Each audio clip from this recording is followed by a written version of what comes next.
That's already happening. That's happening automatically. So I've already added all of them. But you'll be taking notes as well, I believe, or at least monitoring a little bit the Facebook, Lea. Yeah, I will keep an eye out for comments. I will watch. I hope we cross-post the comments as well. So good.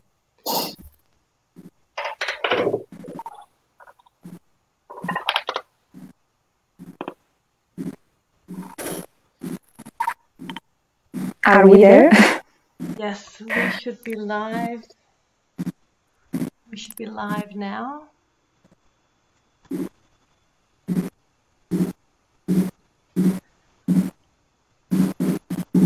Hello all.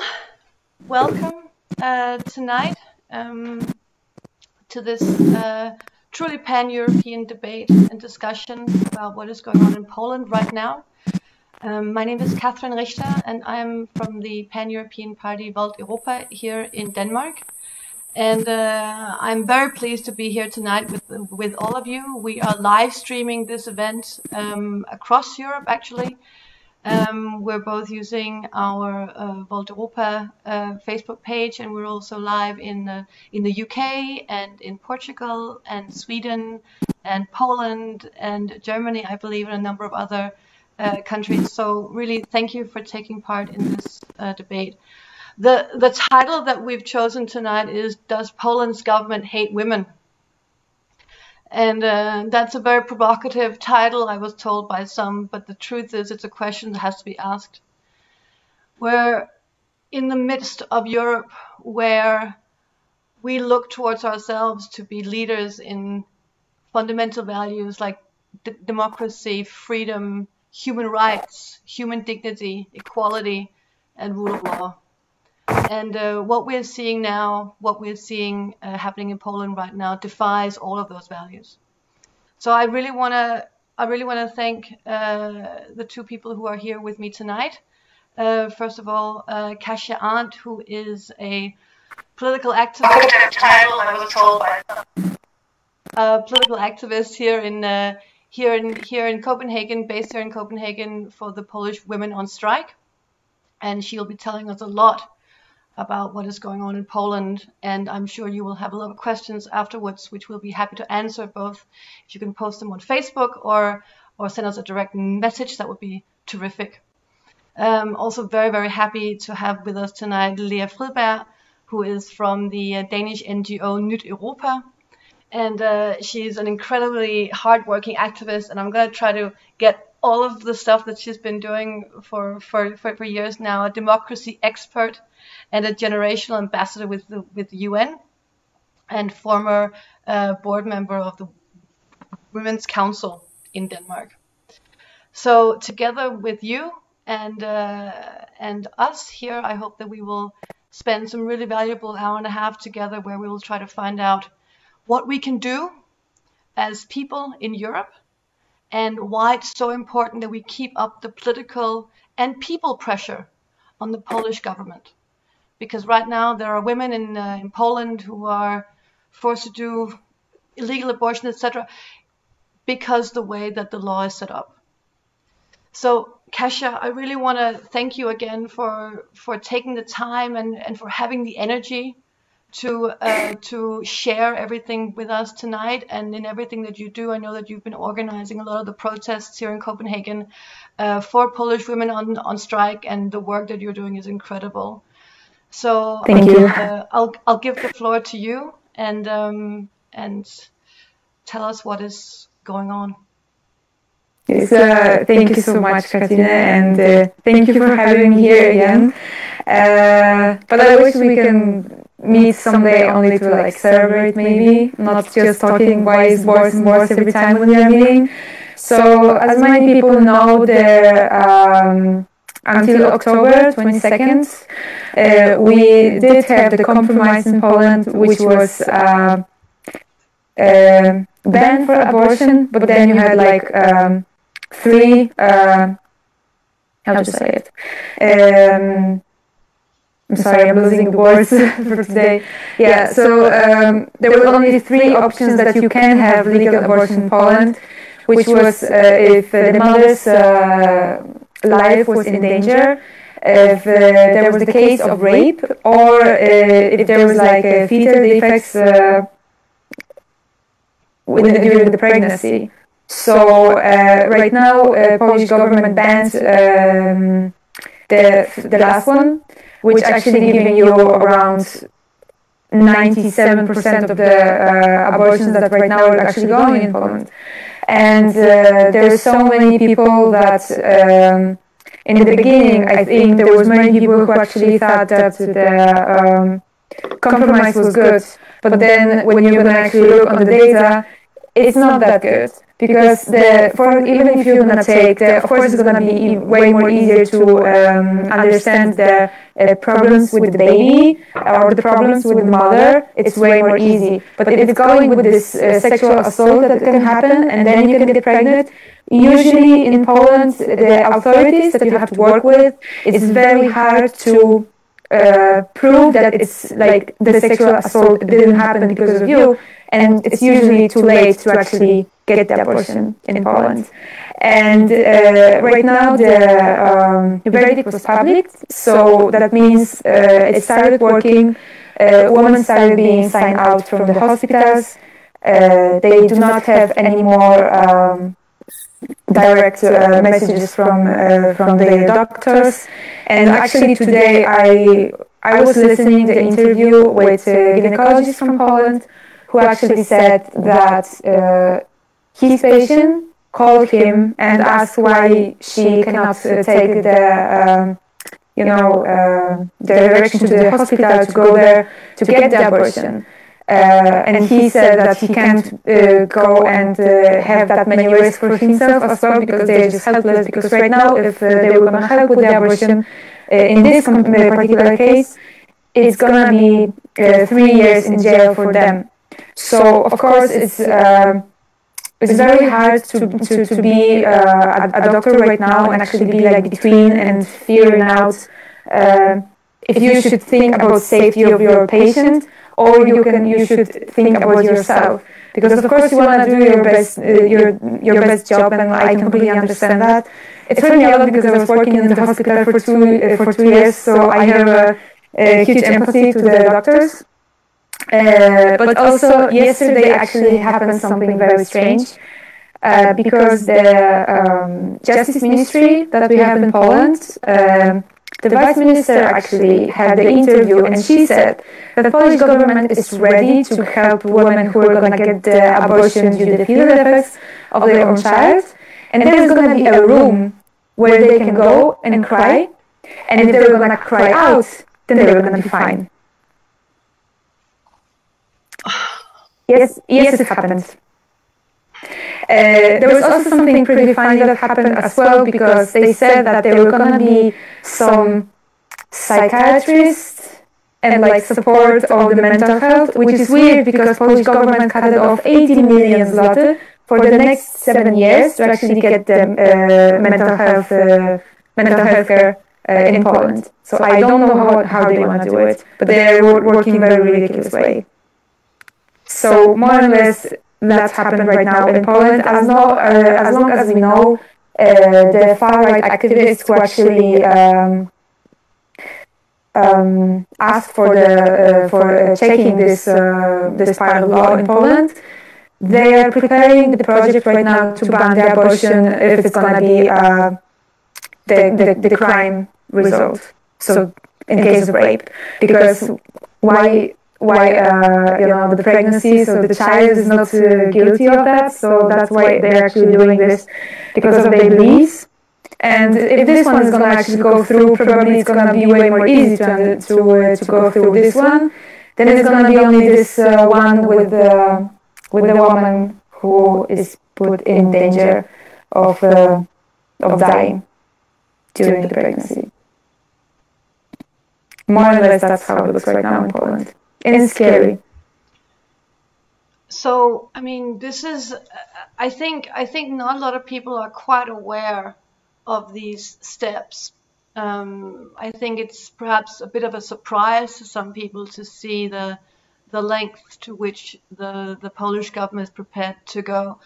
We've talked about in the past about the predominance of perhaps some conservative values as well, and the influence of the Catholic Church in Polish politics. But at the same time, we also see a reduction in support towards the Polish Church, so the Catholic Church in Poland, that people are actually signing out. They're leaving the Catholic Church precisely because of these politics. Is it? Yeah. Is it fair to say that the Catholic Church continues to have an impact on politics? Is that power? It is, that individual? Yeah. It is a power. It's still a power because even people are signing out right now. There's so many people who just don't care, and they're like, "Oh, I will not gonna do that," because the Catholic Church in Poland works kind of like, if you're gonna sign in the church, if you're gonna get the baptism and all of that stuff, and then you're gonna decide to leave the church, you're gonna still be in the data, but you're just gonna be as this one who left, but you're still gonna be in the data. It's not like you're disappearing. So many people think that it doesn't matter, but it actually is, because it's so many people, and I can literally say if someone still thinks if they should go and do that, they should do that, and show people. It starts to showing that there is no 98% of Polish people Catholic. Like, it started to changing this, because this is the part who makes them feel very strong, and that's why peace won right now as well, because of the Catholic Church. And now they are paying them off with the ban of the abortion, with doing all of that money that they are getting from our government. And I think like that's the biggest problem. And still there is sure, I mean, about the apostasy that is happening right now. It's the biggest one since I think 20 years around. So it's a very big movement. So I will say it's very important to continue that and show them that they actually don't have that much stuff to say, because right now the biggest fundament of the Polish government working with the church is like, but 98% of them, they are Catholics, you know. So we have to make those numbers down to actually show them that they are not that big. There's going to be maximum 30%, I would say, right now in Poland. So I know that it's getting better and better with the numbers to actually sign out right now. When is the next election, actually? In 4 years. 3 years, actually, right now, yeah. And 2024. Do you foresee the way that the protests are going now, even though they get quite a lot of attention abroad? Surely, I think it's reached globally. The Polish women on strike have really reached the world. Do you see that translating into action by the political leadership, or are they able to ignore the protests? That's actually a very good question, because we can see that there's so many politicians that they're actually trying to work with, Polish women on strike, but from now on, like, if you're gonna look on the statistics, there's no such a thing as Polish women on strike will disappear for a moment, because none of the first, I think 4 of the biggest powers right now in Poland, if you're gonna look at the politicians, they are actually or either like right center or like far right. So there's only actually like leftists that they can do something and support Polish women on strike, but they're still very small, and we have a big problem with the conservatives in Poland as well, which we can't really do anything about, and they are also like against ruling party, so it's very complicated, and I really don't like the question, but I think everyone should actually think about it as well. There's so many people who ask me, especially during the interviews, they're like, okay, so now is the revolution, and what's next?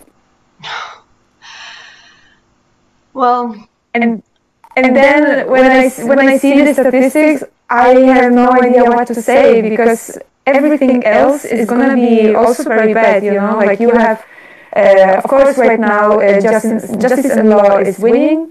Then you have the second one, which is like platform. They're kind of the same, but they're just a little bit less conservative. Then you have a man who actually was in the talent show as a jury or something, and apparently he went into the politics, and he is very Catholic as well, and there were not going to be any compromises with him as well. And then you have Confederacja, which is the far right party right now in Poland. Kind of fascist, but I don't want to say it. But I said it. Oops. I think it's also, I mean, and we touched upon this just before we went live today. I mean, the fact that when you're in the fight, when you're on the barricades, it's very difficult to at the same time make a long-term strategy for what will happen once we've won. And I think it's an interesting question to ask, because I think the energy coming from the protests, the ones going on the streets, should then result in somebody else taking on the mantle and saying, right, you're on the streets, let me help everything that you want to achieve. It's also not like there's no one who is trying to actually do something like on the political area in Poland, because you can see it was actually, I think it was 1 week ago, when the left party in Poland, they actually said that there is no one who put their projects of the law who are going to put somewhere to actually talk when the government has meetings. So they're not even getting like the, you know, those numbers as all of the other projects has. Like everyone ignored them, but they all the time bring the new projects that they're gonna still help women. Even the constitutional tribunal verdict is published. So, like there is some problem. There is the barrier from the ruling party right now that they just don't want cooperate with anyone. Like they're just standing all the time because the project is ready. They just have to go through it and just vote for it. What do you think, Lea? I mean, when you hear all this and you hear about, you know, the problems that exist in getting through to political leadership, is that something that you recognize in the activism that you've done as well in your work? Maybe you can share a little bit about what you've done. Because I think it's really important to understand that there are two sides to everything. There's the activism, and then there's a need to step up politically and apply pressure. Yeah, thank you, Katrin. And thank you, Kasia. I think it's really inspiring to hear your story, and we're so grateful for the work you're doing and for being here tonight. I think a lot of us working with fundamental rights, democracy, equality is very moved by the movement that you have created with the strike kobiet, if I pronounce that correctly, the women's strike in Poland. And I think it's actually a masterclass in how to organize, how to get international awareness around the cause, which is one of the key things to apply pressure to achieve the political changes that we're looking for. What I'm very concerned with is that even before the women's strike of Poland became as massive as they were, and the political pressure from both sides grew to this size, we saw a lot of attacks on activists and on the fundamental rights, freedom rights in countries like Poland in the EU. I worked with some great activists in a project we were doing in European Democracy Network in Nyt Europa, with partners from all over Europe, and our Polish partners talked about being harassed by the police, by stories of being attacked on the street when they were doing peaceful gatherings. They were pressured both in the court systems, harassed by the media that is also government-owned in many instances, I understand. So really there's a question of different freedom rights, democratic values being attacked right now. And this is really also, from a European perspective, very worrying, because we can see right now that Poland is attacking some of the basic values that we connect ourselves with as Europeans. They have, I think it was 2020, they left the Lisbon Treaty, which was declarations also protecting women's rights and to protect women from attacks of violence. And I think that is, we see right now a pattern of abuse against women in Poland. Yeah. And therefore it's also very important for us as Danish activists and Danish CSOs to step up, because it's not just something happening in Poland, it's something happening for all women. It's attack on women and it's attack on our fundamental rights that we share as Europeans. Yeah. I've just got some feedback about the sound, so I might just try to do a little tweak. Just give me a second. I'm just going to try something and see if that works better. So just give me 2 seconds. Of course.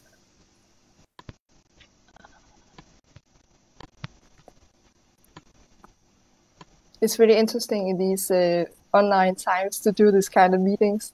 I think it's both a benefit because we can gather that soon, but yeah. I'm hoping this sound has improved. Yeah, I can just say that if you have any questions throughout, you're welcome to write some questions in the comments, and we will see it and we'll try to react to them. Okay. I'm hoping.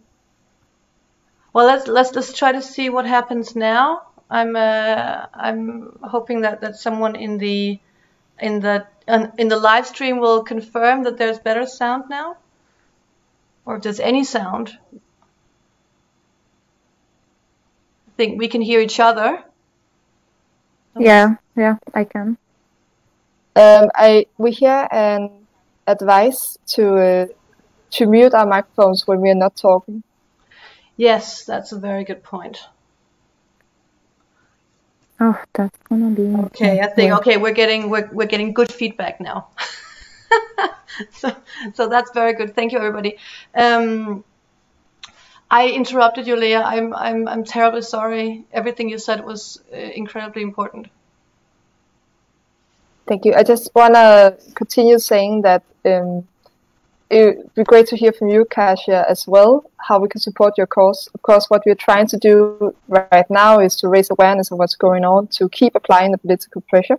I think it's also important for member states in the EU to both bilaterally push for change directly to the government by criticizing, condemning the attacks of the fundamental rights and the international conventions, but also to apply pressure through the European Union, the EU Commission as well.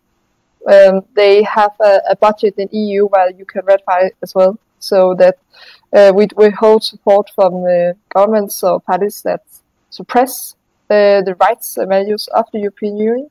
There is strong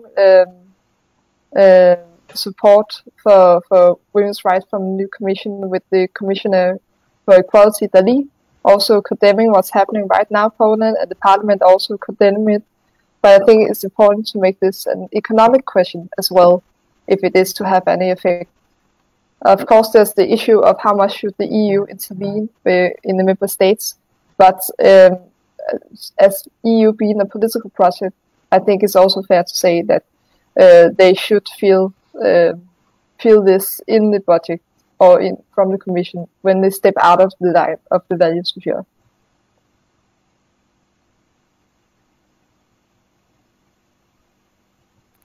Yeah, I mean, there is actually some actions happened right now, because as you said last time, I wanted to say something about this harassment by the police as well, because in 2020 we also had a problem when our president, that he got elected right now, he actually said that LGBT, they are not a human. It's not a human, it's an ideology.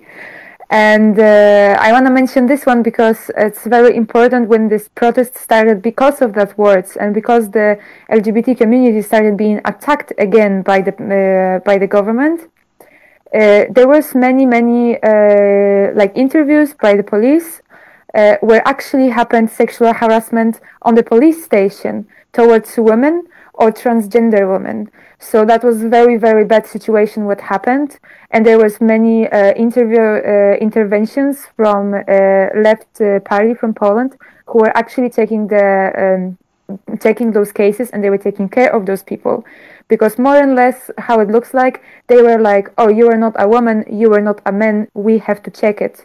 As I know, two or 3 days ago, something very similar, but maybe not that sexual, happened to protesters of the last protests in Poland as well.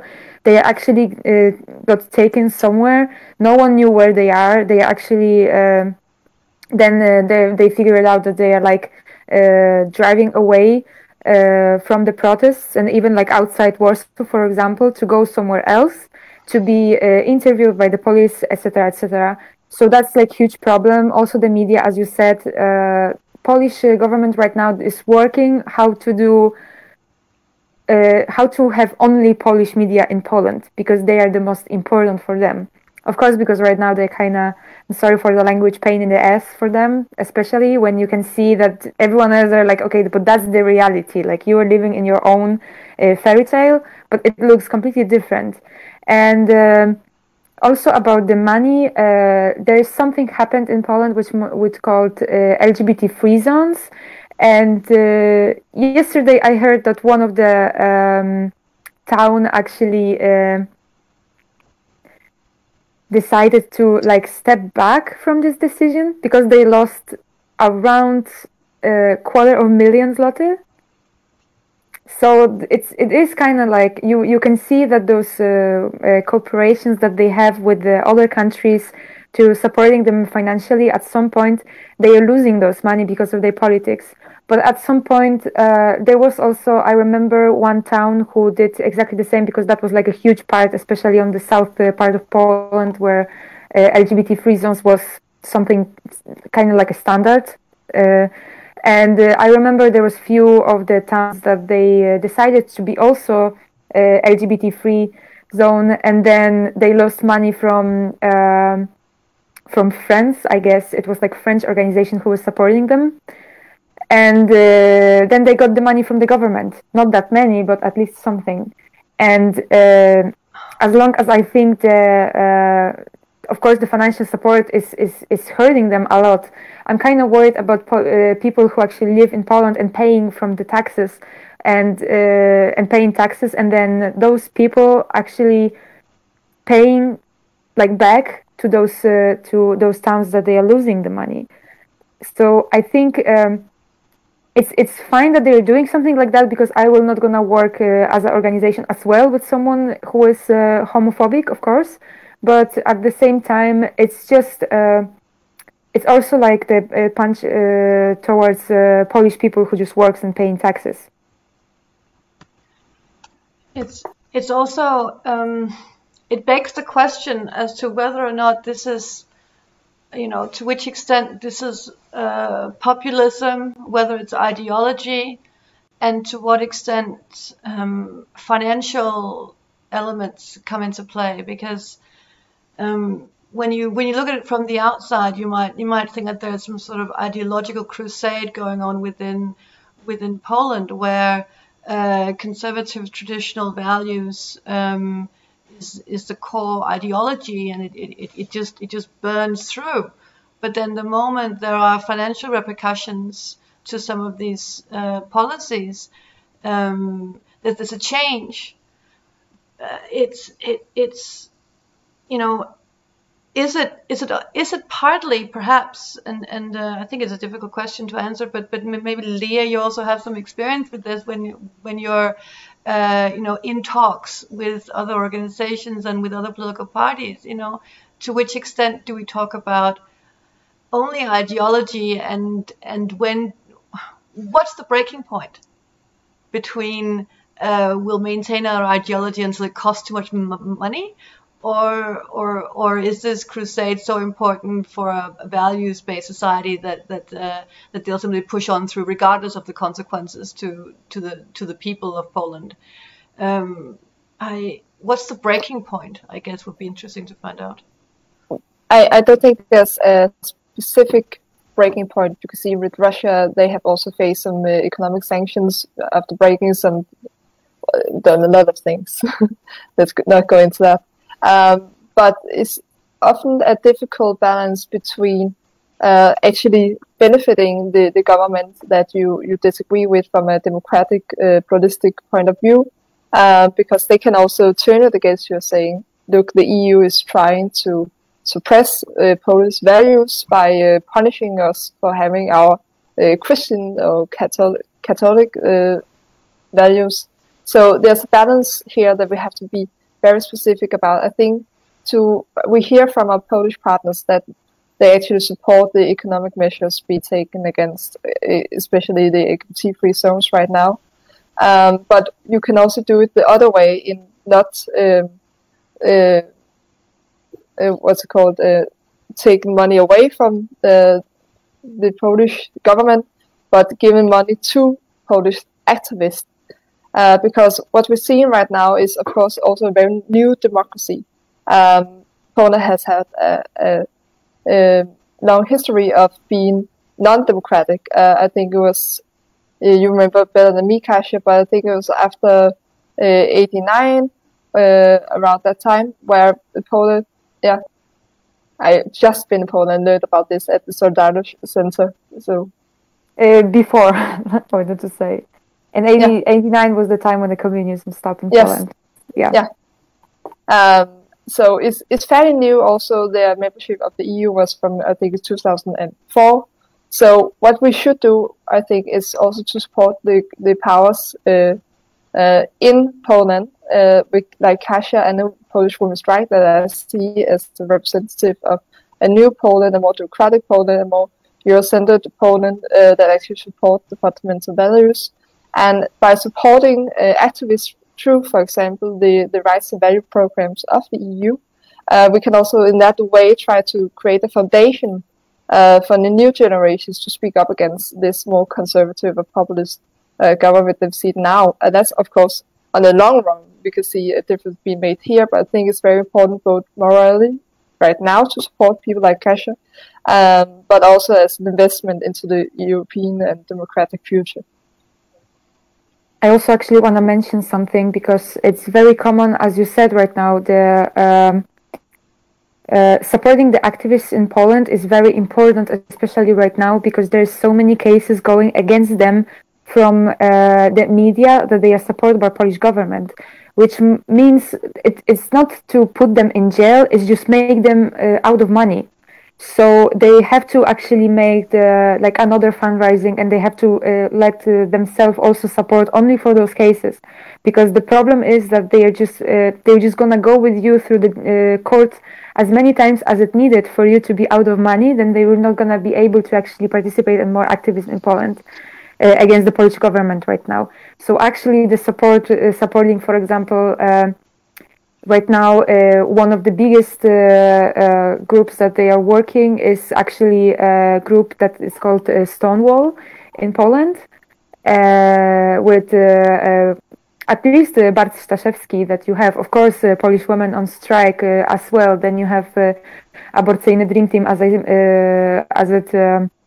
the biggest organization that helps Polish women to actually get the abortion safe, of course.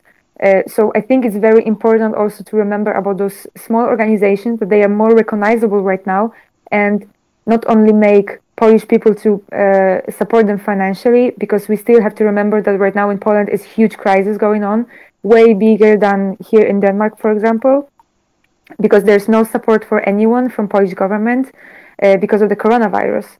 So there's it's completely different things. So we as a Europeans, that we have the politics that they are allowing us to survive somehow this crisis, because of course I'm not talking that the coronavirus hit only Poland, because it's everywhere, of course, but we can remember about supporting them financially, especially like right now, because there's no other possibilities for many people to actually get any money.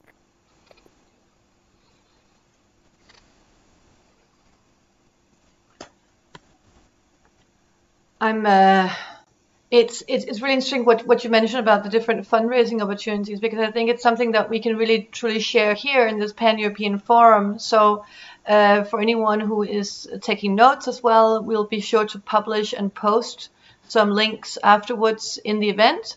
So you can go in there and you can see how you can support activists in Poland, and not only perhaps with fundraising, but also through some petitions that already exist. There are networks that exist as well in Poland, where you can really support what is going on the streets, and then hopefully thereby change what happens in Parliament.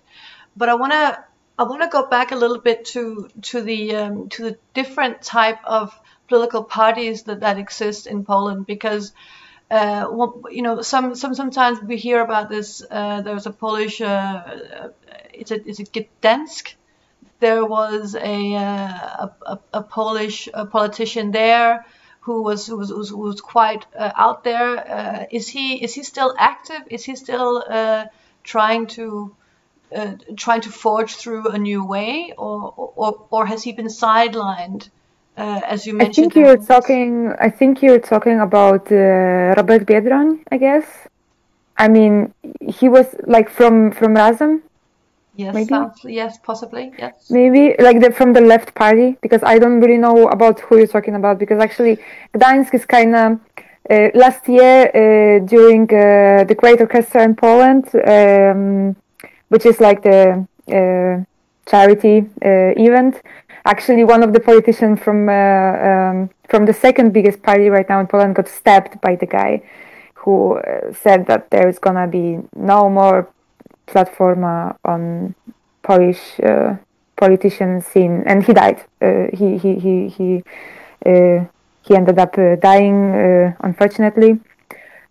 So yeah, and like those kind of radical stuff is actually going right now as well. Like you can see that so much hate is going around as well. And yes, Robert is also supporting Polish women on strike, but I don't see him that much. But it's probably because I don't want to say that he doesn't do anything. I'm just not really related about his job.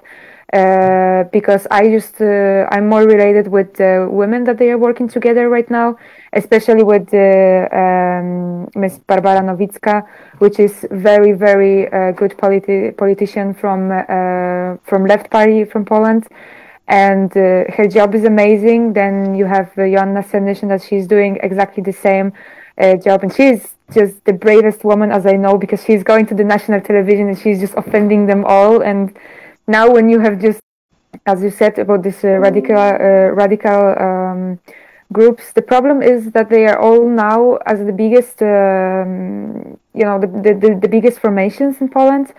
And then you have this fascist organization which call themselves National Movement, Ruch Narodowy in Polish, which is just, it's scary, as you can see what they are doing, especially right now. The propaganda is getting worse and worse, and when they're trying to use any graphics, they don't really know what they are using right now. I know that they are stickers that they are putting on the number for the free abortion for this organization, as I said before, that they are putting, we were gonna kill you, we were gonna hunt you down, and all of that stuff. And it's happened everywhere, and people going outside on the street, they're literally scared that they're gonna get beat up by nationalists, and I think it's a very big problem as well, that those conservative parties right now that they are ruling the country, they have those people to help them. So when Kaczynski on 25th of October actually had this big speech when he said, women get crazy, go and save Polish churches. Like all of those guys just went and like helped to support Polish churches with their fight. I don't know what they were doing, but it's literally, you can see the pictures of so many hooligans that they were standing in the front of the church, to protect them against women. It seems how ridiculous is that? It seems like we've seen those pictures before. a different country. I'm pretty sure you did. Yeah. Oh yeah. Mm-hmm. Yeah. What do you think, Leah? I see you are thinking loudly. No, I was just thinking about Kasia. So we saw both last year and this year, after the verdict came out with abortion being made basically illegal, that there was hundreds of thousands of people in the streets, just flooding the street with the support for your cause, stuff like that. It seems to me that is an issue that is more than just abortion in itself, more than just women's rights. It's becoming a fight against conservative values. And on the other hand, what do you think is combining or uniting the people fighting with you in the streets of Poland? There's so many groups actually that they're joining women with the fight. It's because the topic about the abortion was always something that they were putting in the front if they were trying to put something else behind, to make people think only about the abortion. It was always like that. And people were always saying that it's just something to cover something. And yes, I agree, it was always like that. But right now, when they actually put this law through, it's not anymore. It's about the abortion which we supposed to actually think of. And what I think, it was also something for me as well. Like, that was my first thing that I had in my head. It wasn't they are taking away women's rights. For me, it was like, are they crazy? Is the huge crisis going on? There's no support for the people that they have economics at all. There is no help and support for healthcare system. The workers are getting very low money.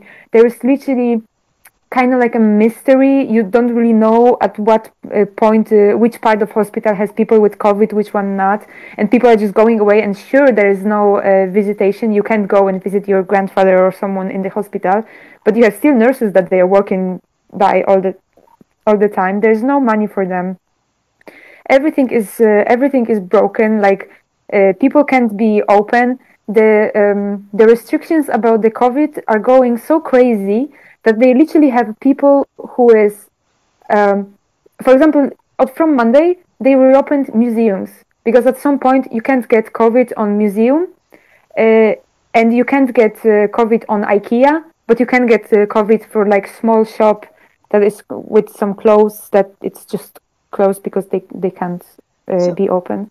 There's no logical thoughts about the restrictions, and I think Polish government is working fast to they're not thinking about the equality, they're thinking about equality, and there's like way more and more laws that is going around, and they are just so unprecise that you can literally read it as the way as you want, and then you have these problems with all of that, and then they're like, everything is burning, so we're gonna ban the abortion.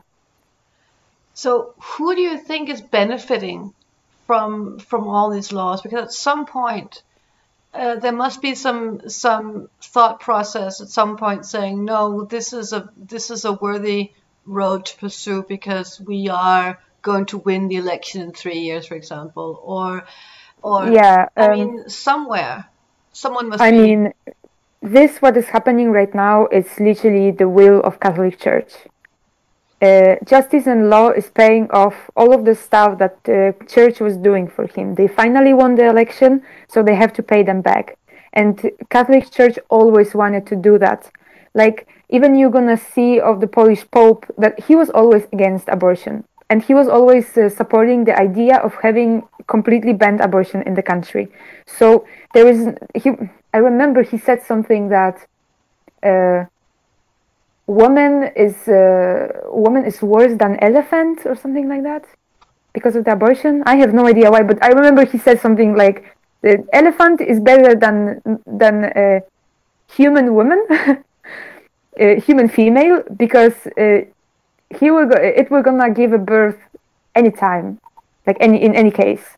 It was something like that. I remember this because it offended me a lot, and I will say that it's literally only about the Catholic Church. There is no one else who actually can go with this, because the underground in Poland, as I know, it doesn't really exist, and I'm pretty sure that Auntie Wienia or from Wien, from Austria, or Auntie Czesia from Czech Republic, they will be probably flattered if they were going to have less job to bring in Polish women to get the safe abortion.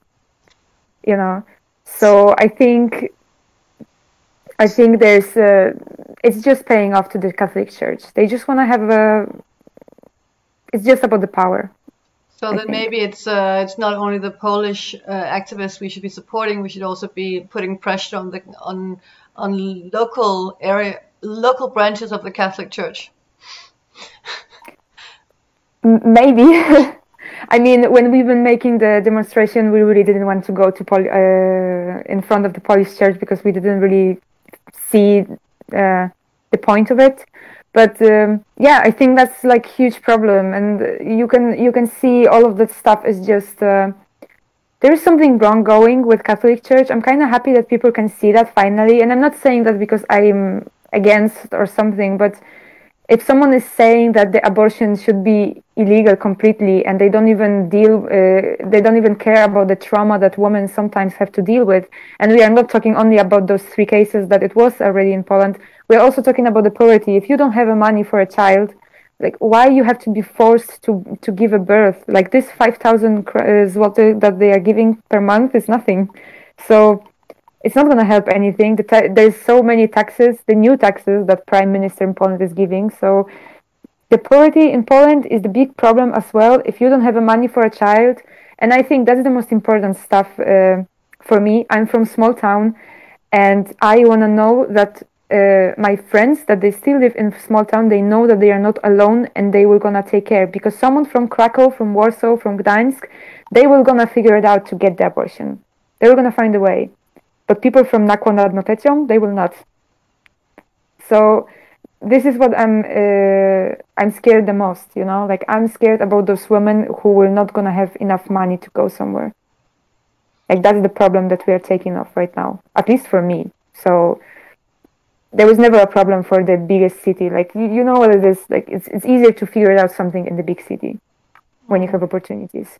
So, and especially it's huge problem in Poland with the poverty, and like you can see that people don't have money. And right now, after this crisis and no help, is gonna be even worse. And then you have those women. And even when you're gonna look on the statistics, the organization Aborcyjny Dream Team, they help to provide 7 abortions abroad right now since the published verdict, and 5 of them was with this last banned condition. And it's scary because the amount of abortions that is happening in Poland is right now around 150,000, and it's a lot, and it's gonna be 151,000. So it's a lot of abortions that is happening, and we all wish that they were just gonna be safe for a woman, because I don't know how Polish government, but I would rather to have a Polish woman who decided to not have a child right now, but be able to actually get a child later. Because usually what is going after taking a risk with the abortion at home is the thing that you were not gonna be able to have any more child. So that's the problem. You raised your hand, Lea, before.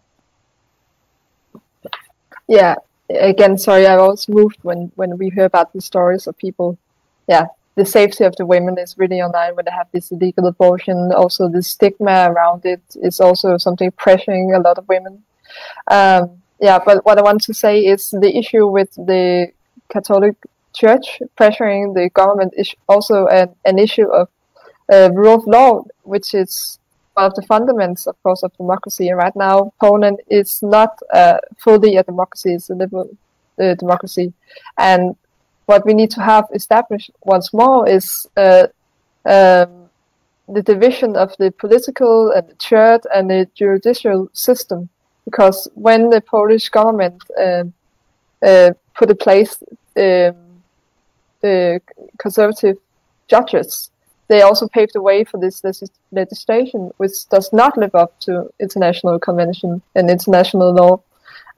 So really, also from the European perspective, there's a rule of law monitoring mechanism coming about. There's a new mechanism targeted specifically at countries like Poland, like Hungary, that is pressuring the democratic system. Sorry. So what I'm really keen about is that we have access, that activists and CSOs is being given access to come with inputs to these reports to target the areas where they are not involved in the legislation process, where they see some issues regarding freedom rights, and also that these reports made from the European Union and the reports from the CSO is taken so seriously that we see consequences, because there need to be international backlash from these actions that the Polish government is taking. So really it's threefold. We have to have the different national committees like Denmark actually directly pressuring the Polish government. We have to see CSOs supporting each other, both on Polish ground and for the Polish women, but also in the international system, wherever they can make a difference. And then third, we have to see institutions like the EU more than just condemn, but also punishing and supporting the activists in their work. Yeah. And just for those not up on their acronyms, CSO means NGOs, non-governmental organization working for a cause. Very good. I've posted a comment in our Facebook chat as well. You're more than welcome to raise questions or just comments. I think don't be shy. This is a very open and engaging forum. So if you're curious about something, please let us know, and we'll try our best to answer the question. And we are not Polish. We are not Polish media. We are not gonna censor anything. Actually, that's a very good I think segue into another element which is so crucial, because I think to really mobilize people, you also have to have information coming out that truly highlights what is going on. And I've seen time and time again that the media in Poland is particularly one-sided. I mean, I think we've identified now in this call alone, we've identified a few areas in which we can apply pressure, from a political standpoint, as an NGO standpoint, perhaps also from a religious standpoint. But what about the media in Poland? How is that going? In Poland, you actually have three. The biggest channels that they have something to say, I would say. Of course, the first one is national television, which is national, which means that it's just pure propaganda. I literally wish that people could understand at some point what's going on in our news, because it's just scary. Whatever they are doing is mind blowing. It's very hard to explain in English what's going on. But most of them is just there is no people who wants right of free will for women. They are children's killer or something. They're calling them very weird, like the terrorists as well. It's just it's very brainwashing. I remember actually watched 2 or 3 articles about. 2 was about the protests, and one was about Duda's election. And one was about how great national television is. And this, if I didn't have my knowledge that I have right now, I would literally go for it. It's so mind blowing how good this propaganda is. I mean, good in the bad way, but it's scary, because they know that the election group, for them, they are elders, that they are not using the computer, so they are putting so much money there to actually just brainwash them. And then you have the problems that it actually happens before the elections, when they started being like that, they even more and more And then you literally had something that grandfather didn't want to see his granddaughter because she was on the protest. Father said to his son that he should get out from the house because he's supporting someone else that he supports. Like, this is scary because they're literally dividing the families when they're all the time saying that they are protecting the beliefs of the family, but they're not doing this. So, like, that's the stories that you literally have. And even in my family, you can see people that they don't talk with each other that much because just then they don't want to go on the politics topic, you know? And it's standard right now. It was always like, you know, of course, we Polish people loves fighting about the politics. Always loved. It didn't change at all. But the point is, if someone is getting kicked out from the house, when someone is saying that you are not the part of a family anymore, and there's so much hate going also towards LGBT community, like, that's the parts of the propaganda that is going from the national television. Well, two other, I knew that the one is actually more behind the second one, and they're actually like giving the real view on Polish protests and all of that stuff. But then you have the second one, which I was actually believing that they are more or less neutral. And then I watched one of the news and I was like, okay, they are not neutral as well, because they also like how we are not happy with the verdict that happened on 22nd of October, but how dare you to fight for your rights. So they are kind of like, you know, as I hear it a lot, like that's not the time for the protesting. Well, that's not the time for this kind of law as well. So you shouldn't be that surprised that you have some results of your action at some point. And so I was just wondering. So I see a lot of you people using a lot of people sympathizing with culture using social media, especially hashtag stadig has gone viral. I've seen it on Twitter trending a couple of times. So are you using alternative sources, news sources, like Twitter, like Facebook, because of the press? We did have this, but then they started, the Justice Ministry in Poland, they started actually kind of going through, I think it was Instagram, when they started banning the biggest platforms that were supporting the protests and like fighting for LGBT community, and that was also the group Stonewall that I said before. And I remember there was and that was funny because most of those pages, they were not really that political. I mean, they were, but that was more like some memes about the politicians, some jokes or something like that, you know, just to like poke them a little bit, to feel them, to, you know, like, it wasn't like the real platform to actually share with some informations.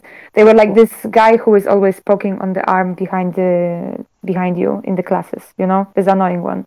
And was it the government who that was I think that was the government who actually banned them, but they got the accounts later. They bring them back. But then you also have those many people who actually trying to get some like they're trying to get some actions, and they are from this national movement that I said before.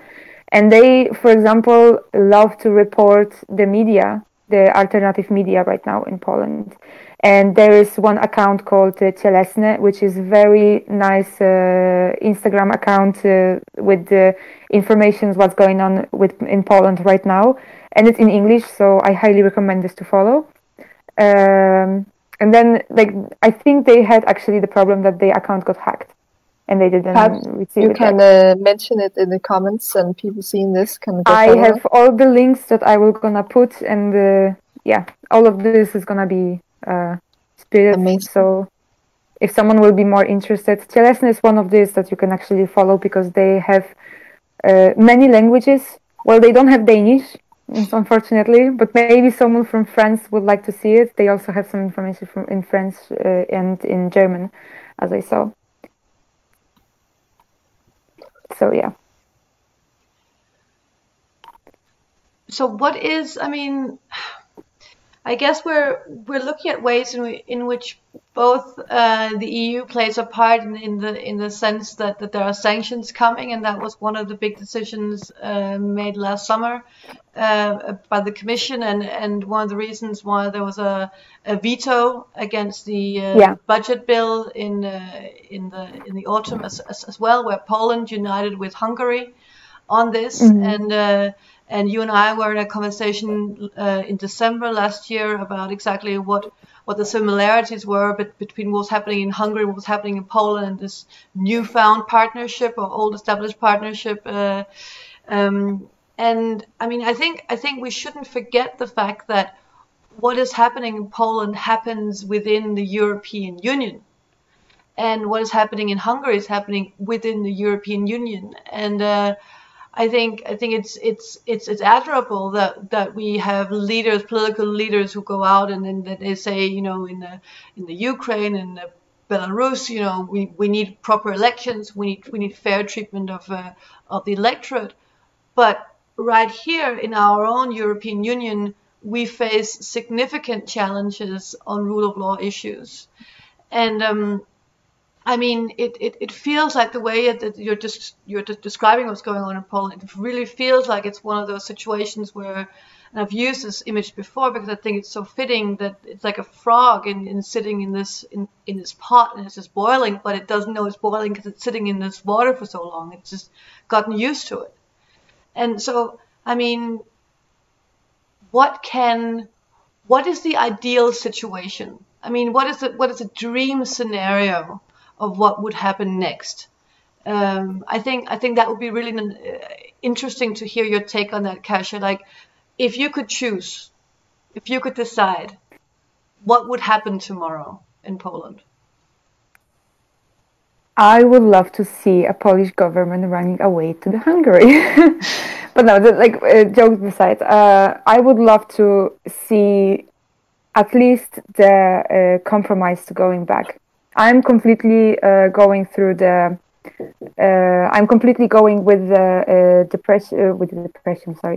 with the abortion to be a free will for a woman, because in the end of the day, it's gonna be their own mind that it has to live with this, right? So we can't really go and say it's wrong if this person doesn't really feel like that. But I just cannot understand how you can put someone in such a big trauma. As I said before in this interview, like, I'm sorry for using that word, but like, how you can be such a monster towards women when you're doing something like that. So I would love to see at least the compromise going back, as long as we were not gonna figure it out something else. Because for me, there's no compromises. And of course, the case with the abortion is never black and white. It's always a lot of gray between. And I understand that. But in the end of the day, it's your opinion, but it's going to be women's will to do that and live with this in their mind, as I said before. So I think if you, for example, think it's just bad to have an abortion of free will, just don't get one. Like, you can't really say anything else, because it's literally how it is, you know. But I wish this one actually were gonna come back, at least to save those women that right now are struggling. And but I heard that actually they want to do. I think it was the doctors that they're trying to take those pregnancies under the first circumstances, which is the abortion that you can get if a woman's life is put in danger, because they are physically they're gonna be okay, but like they child, of course, we're gonna be in danger of dying. So they want to put this on this first one, the first case that you can get the abortion in Poland, because it's a high possibility that this woman will gonna go into depression, or maybe she will gonna do something to herself. So they wanna put this under the first idea to actually get the abortion for her. But I don't know how it works. I literally heard this today. I didn't do that much research because that was just an interview. I never heard about this from the politicians. Anyway, that's very sympathetic, but isn't that just crazy that a woman could be so depressed that she's going to kill herself? So in order to save the woman, we have to abort her, of course, the child. There's so many. It's a crazy scenario. I mean, it's crazy. And then you're gonna even think about it. It's not only about those 3 cases, because you literally can see that happened 1 week ago, 1 week ago, 2 weeks ago. I don't know. But it happened in this year, and there was 14-year-old boy who killed his 13-year-old girl because she could be pregnant, or she was pregnant. So he killed her in Poland, and that was 2 weeks ago. And you can't have better example what's happening right now and how it's gonna look the results of the action, because there's no sex education in Poland. There is the problem with the anti-conception. You can get the prescription for your birth control pills, and then you're gonna go to the pharmacy, and the pharmacist will gonna tell you that's against his beliefs, and he will not gonna give you these medicines. That's how Polish law is working. And the doctor can say exactly the same thing to you.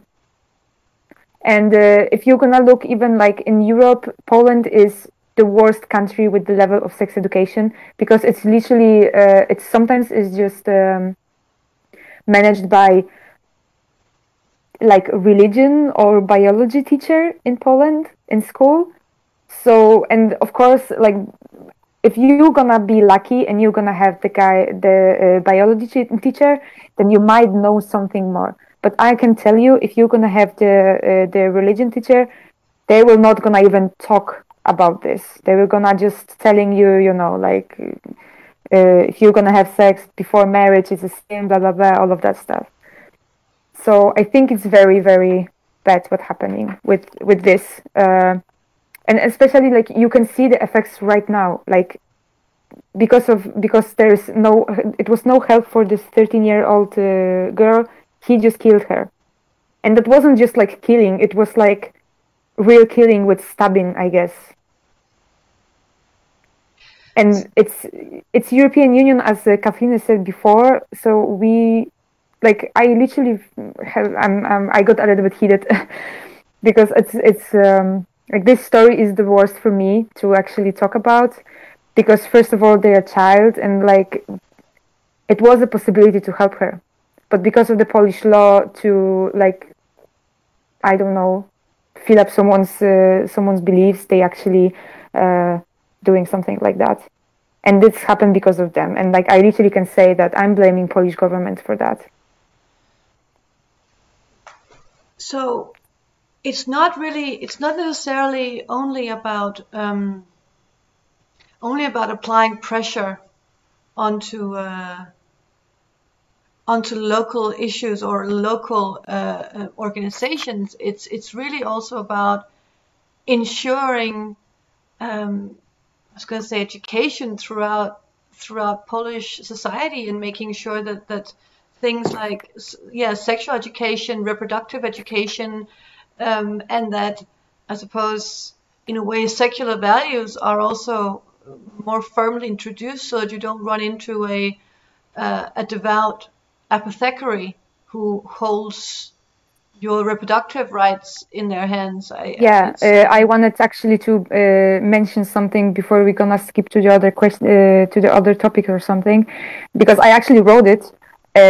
That Polish Parliament right now is working on the project called Stop Pedophilia, and it's the project which will send sex educators for 5 years to prison, because the people who actually push this project through the government, they literally believe that sex education is turning everyone to homosexuals, and it's only about masturbation for a 3-year-old child. And that's not my words, like that's what they are saying. And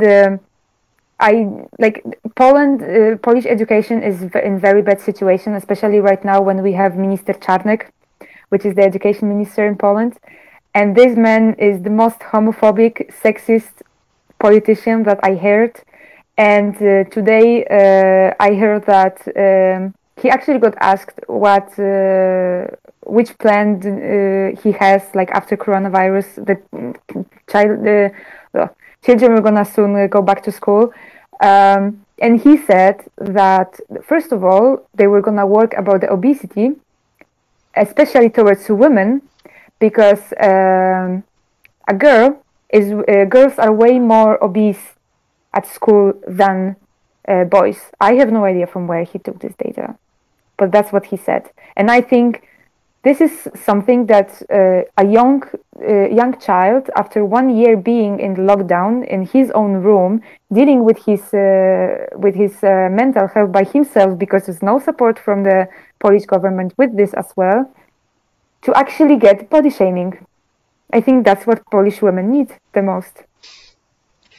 No sexual education, no reproductive services, and body shaming. That sounds like a delightful cocktail for any 13-year-old woman. Yeah, I think so. I literally have a pretty young audience on my Instagram, my private account, and I remember when actually this verdict was published, we were not even gonna talk that they did this 30 minutes before midnight. We were even not gonna talk about this, because we know that they do this at this time exactly because they feel scared a lot. But then I remember those audience, like I remember talking with my friend, she's my family. I remember when I was talking with her, and she's 16, and she texted me and she's like, I'm so scared that I will not gonna be able to have children. And I was like, why you were not gonna have children? And then because how I can even think about getting pregnant if I will not gonna have any support from anyone? There's no money for the social support at all. That's not like if you're gonna have a child with disabilities and you're gonna decide to raise him, it's literally from 2014 where it's the same amount of social benefits as the minimum wage in Poland, a minimum. So that was, I think it's still around 600 zloty, which is like nothing. And the problem is that this law was pushed towards by men, but then 9 for 10 families actually who's taking care of the babies are mothers. So where are those fathers at this time? That's, I think, one of the things that we keep forgetting is that the decisions that are being made right now have repercussions for the generations to come, because they see this decision has now been made, and they're going to make decisions. They're going to start having thought patterns based on what they see today. That's why it's so important to have good role models. And it warms my heart so much, and I'm just not at all surprised that you do that, Kasia, that you're aware of how your actions and what your audience will be impressioned by. And I just want to thank you again, because I think that's so important that you're aware of who your audience is, and that you take care of them to make sure that they're not exposed to some things at a certain time that might not be necessarily so helpful. I had the time that I actually had one very good friend that she was younger than me. We shut down that's my private story. We stopped talking for around 2 years, and then she reached me and she told me her story, what happened. And I'm not gonna say what happened, but the worst, as you can think, actually happened to her. And since then, I kind of decided to not leave anyone. And I don't want any woman to be alone, because it's scary. So if someone from Poland is here and wants to visit Denmark and they have to, then you are more than welcome to come. I see you have a number in the back of your room, Kasia. That's the number, yes. Is it? Yes, that's abortion with no granic. I don't know how it's going. Borders. Yeah. Abortions with no borders. Abortions without borders.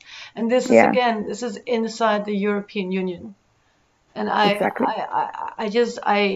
cannot believe that we're in a situation where we're facing these things. So you talked about before how difficult it can also be to maintain, the activism, to kind of keep it up and to keep up the spirits. I know that Lea, you also mentioned, the whole mental capacity, and maybe you want to talk a little bit about your experience with kind of dealing with the mental health aspect of political activism, because it's something we shouldn't forget. Well, I think one of the main issues is that for a lot of people, activism is not their job; it's something they do on their free time. For some people, not specifically in Denmark, but in other places, just like Poland and Hungary, it's often with a great personal cost, both in terms of actual cost, if you risk losing your job, if you go to court because you've been politically targeted, as we talked about before. It can also be an issue with having the money and the funds to actually do the activism that you want to do. And of course, there's a stigma from family, from friends. As Kasia was also talking about, people are often very divided on these political agendas. So there's also an aspect to activism, have we found in our work, that's just about learning how to take care of yourself. So self-care as an activist is key, but it's also very hard to talk about because you put a lot of pressure on yourself. You take responsibility for a lot of other people for big causes like access to abortion, or it could be the climate, or it could be other stuff that we know actually affects people greatly in their everyday life. Sometimes they are being targeted with violence, with these traumas, stuff like that. So one of the things that you could do to help activism would also be to support initiatives that offer support to activists as they do in their job. I think we as CSOs in Europe are still working and try to figure out how we could do that best, try to recoup, reorganize, share funds, share resources. It can also just be share resources in which tools to learn, to use, access to platforms internationally. I know with Poland, some of your Polish activist colleagues has been blocked by the government to enter specific rooms on the European level. So they're always trying to make it harder for the opposition or the activists to get heard internationally. And there we also have a role as NGO CSOs to actually try to bring forward the voices from the streets to the forums internationally that we have access to. Yeah, I think that's one of the key things as well. All those people who are sitting out there watching and thinking, okay, I'll throw a like behind this event. Oh, okay, I might even press attend. But to know that for the people organizing these things, it does mean a lot to know that people care, even if they don't have time. And I think that's also one of the big challenges, as you said, Lea. And there's this mix between your personal time, your voluntary time, and the time that you spend on your work. It's quite at the end of the day, all we want is for our society to function. And the main achievement would be that we wouldn't have to be activists because things would just work. And I think that's that's a dream scenario. So anyone sitting out there thinking, because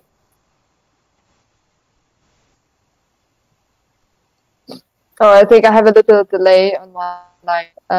I just want to add that one of the things you can also do as NGOs is to share knowledge on how to organize, how to be activist. For example, how can we help, teaching how to use social media, how to get in contact with politicians here in Denmark as well, if we have links in there. In that case, we really have to be, I think we have to be a lot better to reactivate movements and say that we're here as a platform as well for them to use. I mean, I think that's. We've got about 10 minutes left here tonight. So if you have any last questions out there, don't hesitate to put them in the comment in the chat of the live stream. But I mean, this final thing is probably something, Lea, that I really take to heart, because uniting activists across Europe to push for these extremely hard things to change is necessary. I think that's. I mean, I certainly say that one of the reasons why we formed Volde Europa is because we recognize that the challenges we faced are simply too big to handle on our own. So we need that European spirit, we need that European collaboration. As you said, Lea, share best practices, share knowledge. How did you do it? How did you achieve that? And to actually come together as people and simply say, that's not okay. And we should be able to, as Europeans, to unite and say, that's not okay. And it's not just up to one group of people from one region, from one country to fix it, because we're in the European Union. And so we should try to start to think about our European Union as a union of people who can actually get together. And if COVID has shown us one thing, it is we can do things like this. We can have a live stream to reach all across Europe to really empower people to rethink about the way that we collaborate, because it's also something that we have to teach ourselves, to really say, I can reach out to people in different countries, and you've been doing that, Lea, as well in your organization. You're collaborating across borders and getting this organization going, and it's really quite it's a new way of thinking, and I really hope that, from just tonight and from everything that you've been saying, Kasia, I come out of this conversation with, okay, we have to address this with the media, we have to address the politicians, we have to also support the activists, we have to fundraise as well, we have to write petitions to the European Union. There are all these different things that we can do, but when you think about that we are 500 million people in Europe, maybe it's possible. I would like to just say something, that it's not only I'm sitting here and trying to figure it out something, because I actually started collaborate with the Polish Women International Council, which is gathering all of the Polish societies around the world. We have people from all over the countries, and right now we are working all together. I'm working with a party called Enhedslisten. You know what I mean? Exactly. Which is the leftist party in Denmark. And we are working with Czech Republic, Belgium, Greece, Cyprus, Belarus, Hungary, Spain, Greece, France, Bulgaria? I don't know how to pronounce it. Bulgaria. Slovenia. Bulgaria, yeah. Slovenia, UK, Finland, Italy, Portugal, Germany, Switzerland, Luxembourg, Estonia, Romania, Moldavia, Turkey. So and of course Sweden, Norway, they are always with us. That's not like they're not. So we are working all together, and I just have small message for Polish people. I know it's tough time, and it kind of feel it's devastating, but it's not like we are not doing anything. And we are trying to do our best, and we are literally moving everyone. And even you're gonna share small information about it, even you're gonna click small attend the button on the event, it's gonna show up on your platform. So maybe someone from your 300 friends that you have on Facebook, maybe someone will be actually interested. That's actually how social media working, and that's our power that Polish government has no actually influence in. So we're supposed to figure it out to work. And even doing that small, or giving a like or something, or sharing the story in your own language if you are not Polish, finding the information with in your language, sharing the story, it's always the activism that all of us need, because social media is huge power and we always forgetting about it. But it's actually the last situation with Trump showing how big the problem, the power is. And we're supposed to remember about it. You don't have to be politician or real activist and running away on the streets with the flag or something. You don't have to. You just have to click attend on Facebook, at least. So that's the small message from me, because I can see that small breaking downs in the Polonias, and I know there's people around from other Polonias as well. So I just want to say that. Very, very heartfelt, and I know that it's a small thing and might seem insignificant, but it actually means a lot to the organizers to see that some people actually care enough to put their own social capital, and I think that's something that we forget a little bit about. You know, our own individual social capital that all of us have. So even if we can't afford to donate money, and we don't have time to donate our time, maybe we can lend a little like in our social capital behind a cause that is worth supporting. What do you think, Lea? I totally agree, and I just like to applaud also the visual aspects of this like Korean movement. I think everyone have seen the lightning, or as you see here behind me, the symbol of the movement. I can recognize it also on social media. You have GIFs, these small movements you can use on social media, the post. I mean, this is also the weapon of the 21st century when you are doing these political activism and whatever you want to achieve, is to use every platform you have available, being on the streets, being on social media, being in the media, that will allow you to be there. So I think this is also key. The activism is not anymore only about the revolution as we think of. There was like 80s when you actually had this type of revolutions. Right now it looks a little bit different. And even in Poland of course, there is still the problem, as we said before, with the police or something. But I was just amazed with the video that I saw, I think it was from 2 days ago, when the protesters made a prom in front of Kaczynski's house, and they were like dancing and singing, and I think it's wonderful. And that's also the part of activism with the protesters, to show the support or something. And trust me, like, whatever you're gonna say, and you're gonna support Polish women on strike, or at least you're gonna support the 8 Stars movement, they were not gonna be happy about it. Because Polish government love to say that they are attacked from every side and they are never doing anything wrong. So it is a small thing that we can actually do in social media a lot. We had actually one thing that happened because that's a small story.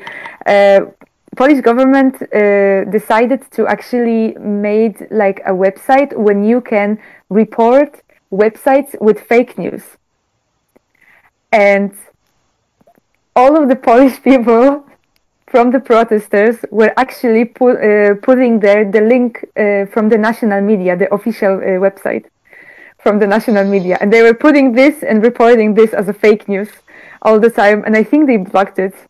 So it's just a small thing that they seems funny, but like if you're gonna think about this, that those kind of reports were actually happening 100,000th time, probably, it is something, and it's just annoying them a lot, and I love it.